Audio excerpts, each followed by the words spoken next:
अस्सलाम वालेकुम dear students. आज इंशाल्लाह हम lecture number 6 properties of thermal expansion में न्यूमेरिकल्स को डिस्कस करेंगे। जैसा कि आप लोगों को बच्चों लास्ट जो हमारा प्रीवियस लेक्चर था उसमें हमने beta is equal to 3 times of alpha यानी coefficient of linear and volumetric expansion के बिटवीन रिलेशन को डिस्क्राइब किया था। और मैंने आपसे कहा था कि बेटा कि उस रिलेशन को आप अच्छी तरह से अपने नोटबुक में नोट डाउन कर लें ताकि जो है वो सही तरह से उसकी तैयारी की जा सके और साथ साथ प्रैक्टिस भी कर लीजिएगा, जो कि काफ़ी इंपॉर्टेंट डेरिवेशन है एग्जामिनेशन पॉइंट ऑफ व्यू से। एंड आई होप कि आपने लाजमी तौर पे काम कर लिया होगा बेटा।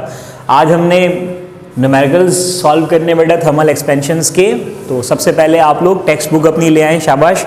और टेक्स्ट बुक के साथ साथ आप लोगों को मैं रिमाइंडर करवा दूं कि आप लोगों को याद होगा फर्स्ट ईयर में आपने इस तरह से 35 इयर्स का पास्ट पेपर न्यूमेरिकल्स का असाइनमेंट सॉल्व किया था। क्लास के अंदर हम ये डिस्कस करते थे और इससे आप लोगों को होमवर्क भी दे देते थे। अब इसकी बारी एक बार फिर आ गई बेटा। सेकेंड ईयर में भी हम इसी तरतीब के साथ पहले तो टेक्स्ट बुक के न्यूमेरिकल्स और फिर थर्मल एक्सपेंशन के पास्ट पेपर्स के जो न्यूमेरिकल होंगे उनको स्टडी करेंगे। तो बेटा पेज नंबर 38 ओपन करें आप लोग अपनी टेक्स्ट बुक की, और पेज नंबर 38 पे क्वेश्चन नंबर 11.1 वो हमने स्केल ऑफ टेम्परेचर में सॉल्व कर लिया था, आप लोगों को याद होगा। अब हम पेज नंबर 38 क्वेश्चन नंबर 11.2 से स्टार्ट कर रहे हैं थर्मल एक्सपेंशंस के न्यूमेरिकल। तो पेज नंबर 38 जल्दी से ओपन कर लें बेटा आप लोग। क्वेश्चन नंबर 11.2 देखा जा रहा है। क्वेश्चन नंबर 11.2 पढ़ रहा हूँ, आप देखें अपने टेक्स्ट बुक में। स्टील रॉड, एक स्टील मटेरियल की मेटल रॉड गिवन की जा रही है क्वेश्चन के अंदर। Steel rod has exact length of 0.2 centimetre. 0.2 centimetre length की आपको एक स्टील रॉड गिवन की गई है। थर्मल एक्सपेंशन के न्यूमेरिकल में यूनिट को चेंज करने की ज़रूरत नहीं है, सेंटीमीटर में गिवन है। आप इसी तरह से अपना काम कर सकते हैं, आंसर भी आप सेंटीमीटर में ही दे सकते हैं, कोई प्रॉब्लम नहीं है। तो उसको मैं सेंटीमीटर से मीटर में चेंज करने की तकलीफ नहीं कर रहा, ऐसे ही आगे सॉल्व कर लूँगा।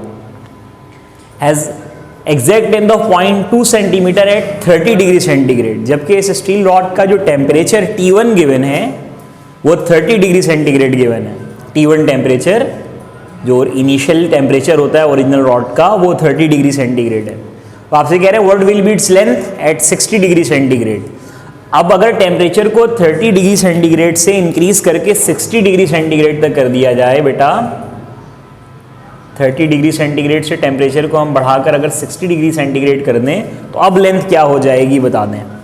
तो आप लोगों को थ्योरी पढ़ाते वक्त ये बात बताई थी मैंने कि T1 टेम्परेचर पर लेंथ L0 होती है, लेकिन जब आप टेम्परेचर को T1 से बढ़ाकर T2 कर देते हो तो लेंथ फिर L0 नहीं रहती, L0 प्लस डेल्टा L हो जाती है।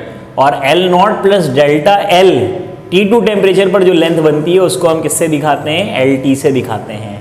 तो आपसे यही कह रहे हैं कि T2 टेम्परेचर 60 डिग्री सेंटीग्रेड पर इस रॉड की लेंथ क्या हो जाएगी बता दीजिए। तो रॉड की लेंथ T2 टेम्परेचर पर क्या हो जाएगी बेटा? LT हो जाएगी। ये हमने फाइंड आउट करना है। जबकि स्टील मटेरियल आपको गिवन है तो मटेरियल की कोफिशिएंट, ये पेज नंबर 5 पर जब हम थ्योरी पढ़ रहे थे लीनियर एक्सपेंशन की तो उस वक्त मैंने बता दिया था कि rate of expansion her material का डिफरेंट होता है। तो अगर आपके पास मटेरियल स्टील है तो इसकी कोफिशिएंट ऑफ लीनियर एक्सपेंशन ये गिवन होगी, कांस्टेंट है, ये आपको बताएंगे। आप अपनी बुक के पेज नंबर 5 पे देख सकते हैं। ये वैल्यू 1.1 एक्सपोनेंशियल -5 केल्विन इनवर्स है। ये आपके पास अल्फा वैल्यू गिवन की जाएगी एग्जाम्स में भी, तो इसके लिए परेशान होने की जरूरत नहीं है। जबकि LT हमें फाइंड आउट करना है बेटा। सॉल्यूशन में आ जाते हैं।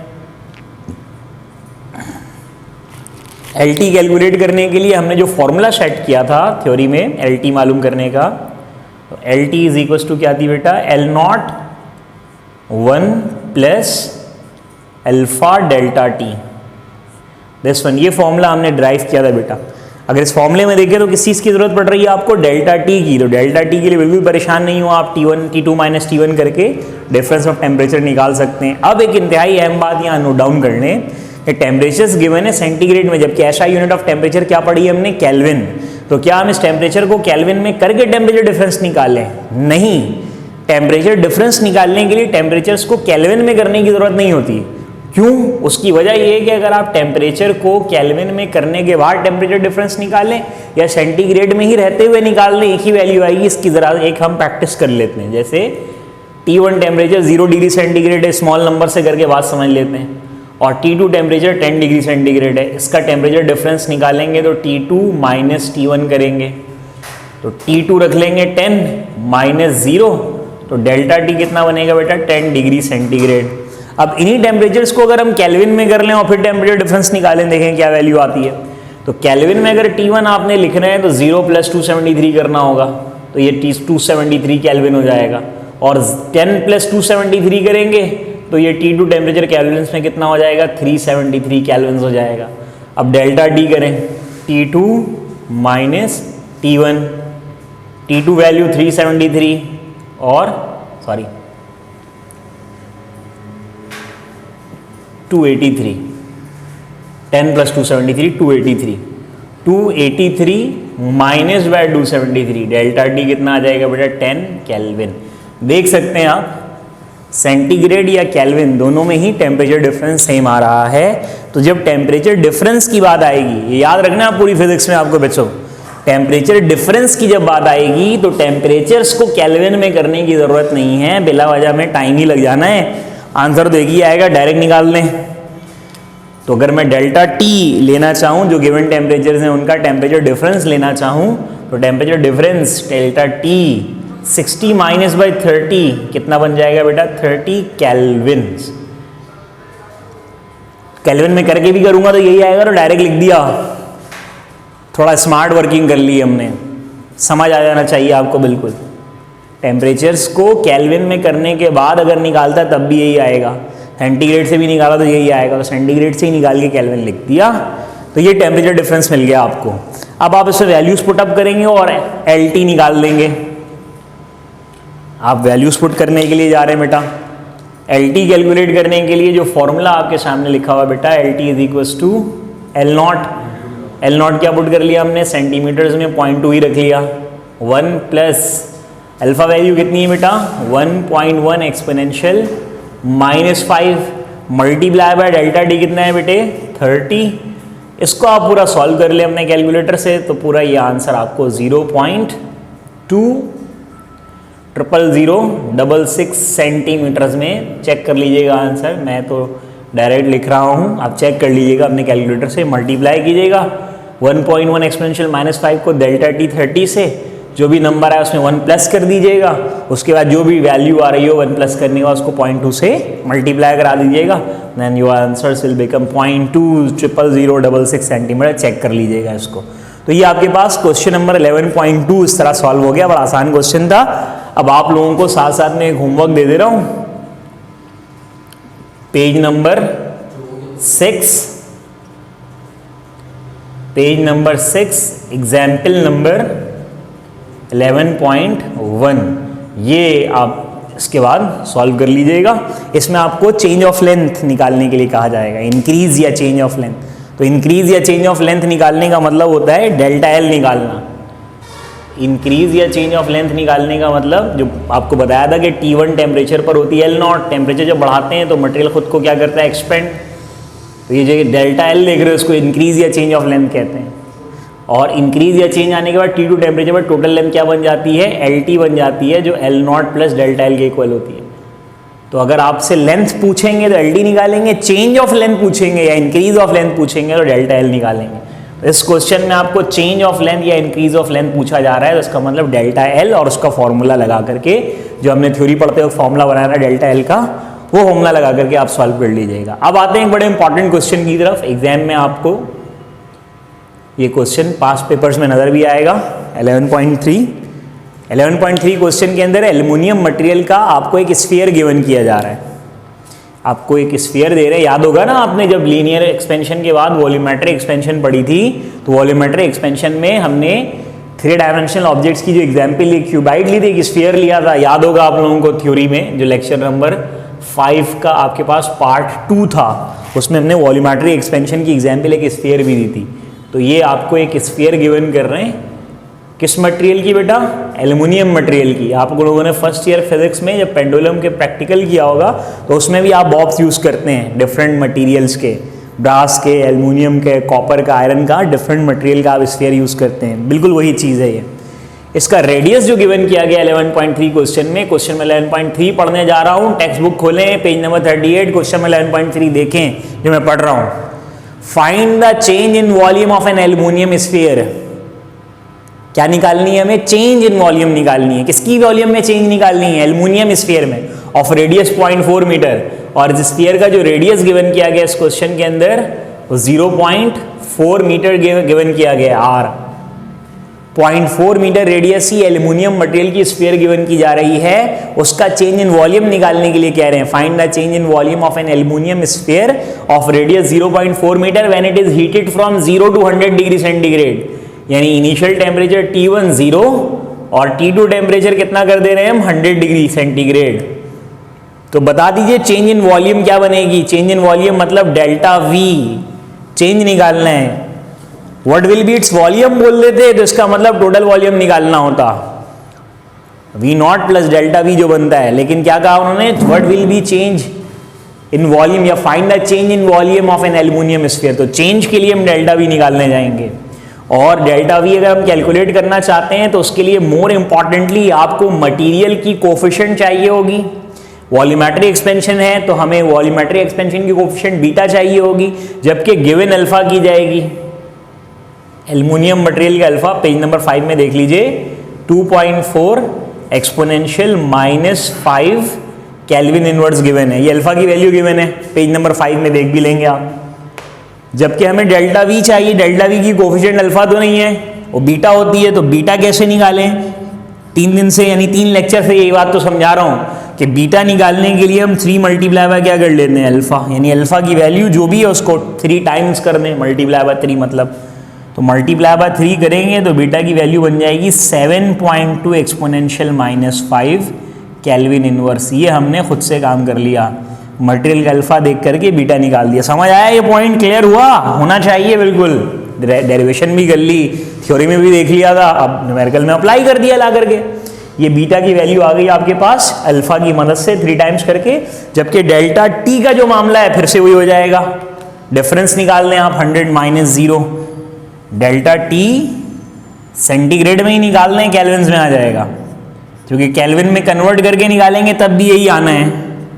क्योंकि यहाँ भी 273 प्लस करेंगे, यहाँ भी 273, जितना नंबर यहाँ ऐड हो रहा है उतना ही यहाँ ऐड हो रहा है, सब्ट्रैक्ट करते हो कैंसिल आउट हो जाएगा।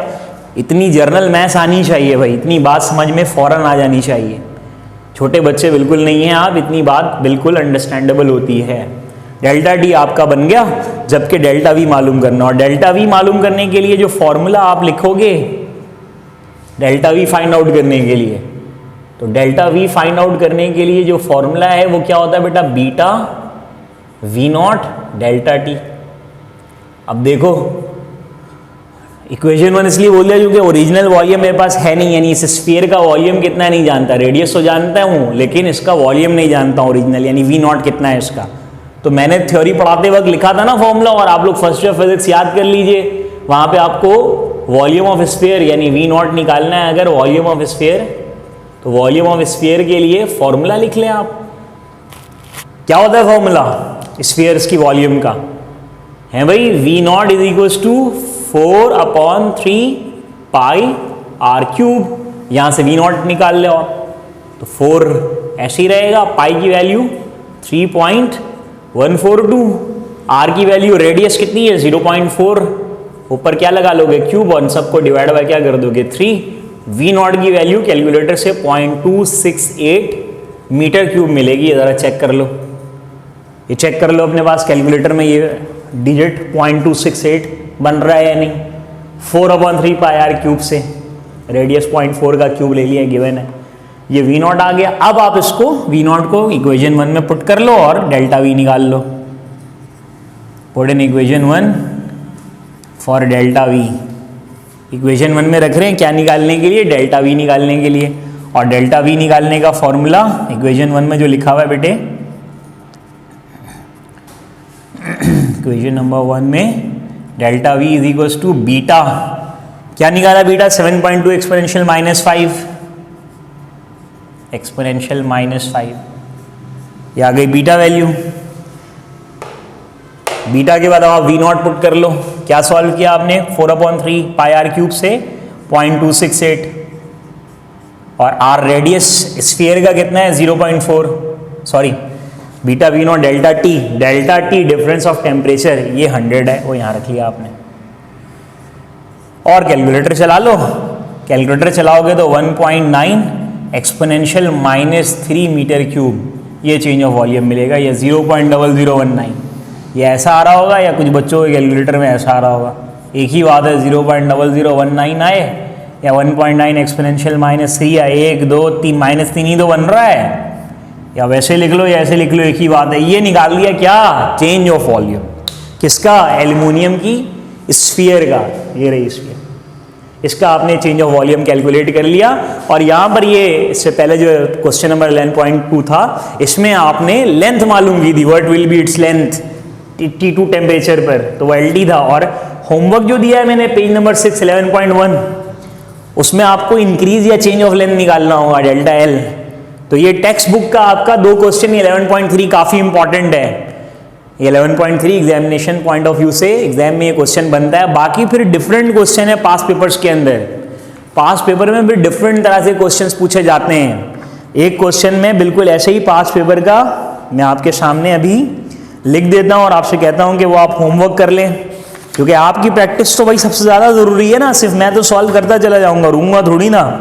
आपके लिए कितनी बात समझ में आ रही नहीं आ रही है ये तो बहुत इंपॉर्टेंट है ना। 2006 अगले लेक्चर में फिर इसको हम देख लेंगे कि आपने कितना सॉल्व किया। 2006 पेज नंबर 5 असाइनमेंट में एक और होमवर्क थोड़ा सा समझा देता हूँ, बाकी सॉल्व कर लेना। होमवर्क आपके असाइनमेंट में जो पास 35 ईयर्स का है, page number 5 2006 year 2006 page number 5, find the change in volume of a brass sphere. Brass sphere of diameter, diameter given किया गया उसमें, diameter D0 0.6 metre, glass sphere का डायमीटर गिवन किया 0.6 मीटर और टेम्परेचर दिया हुआ 30 to 100 डिग्री सेंटीग्रेड। तो brass का डायमीटर है 0.6 और टेम्परेचर 30 to 100 30 से 100 डिग्री सेंटीग्रेड तक गर्म किया आपने ब्रास की स्फीयर को और डायमीटर 0.6 है। तो आपने सिर्फ क्या करना होगा, जो डायमीटर है अपने डाटा में इससे रेडियस निकालना होगा D/2। रेडियस निकालने के लिए डायमीटर को डिवाइडेड बाय 2 कर दीजिएगा, यानी 0.6 डिवाइडेड बाय 2 तो R0 रेडियस आपको मिल जाएगा। कितना मिल जाएगा भाई, 0.3 मीटर। जैसे कि यहाँ डायरेक्ट रेडियस गिवन था 0.4, रेडियस डायरेक्ट गिवन था, वहाँ डायमीटर से उससे रेडियस निकाल लेंगे पहले 0.3 मीटर। और टेम्परेचर दो दिए में 30 और 100 और मटेरियल है ब्रास। तो आप पेज नंबर 5 में देख लीजिएगा, अल्फा मिल जाएगा आपको ब्रास का 1.8 एक्सपोनेंशियल -5 केल्विन इन। और फिर अल्फा से क्या निकाल लेंगे, बीटा, और फिर इस तरह सॉल्व कर लेंगे क्वेश्चन को। तो ये आपका एक होमवर्क है असाइनमेंट का पेज नंबर 5 पर 2006। तो ये क्वेश्चन भी सॉल्व कर लीजिएगा, ये आप बड़ी आसानी से बना सकते हैं। ये आपके सामने जो है वो मैंने डाटा बना दिया है, तकरीबन कुछ बातें बता दी हैं मैंने। जैसा कि इसमें रेडियस गिवन था तो उसमें डायमीटर करना होगा, आप डायमीटर बताया गया है तो डायमीटर से रेडियस कर लेंगे और अल्फा की वैल्यू आप ब्रास की लिख लेंगे और उससे बीटा निकाल लेंगे। और 2 टेम्परेचर्स गिवन है क्वेश्चन में, 30 और 100। तो 30 T1 ले लेंगे और 100 T2 और उसका डेल्टा T निकाल करके इसी तरह पहले V0 और फिर डेल्टा V निकलेगा। ज़रा चेक कर लीजिएगा, इस क्वेश्चन को भी होमवर्क कर लीजिएगा और इस क्वेश्चन को भी होमवर्क कर लीजिएगा।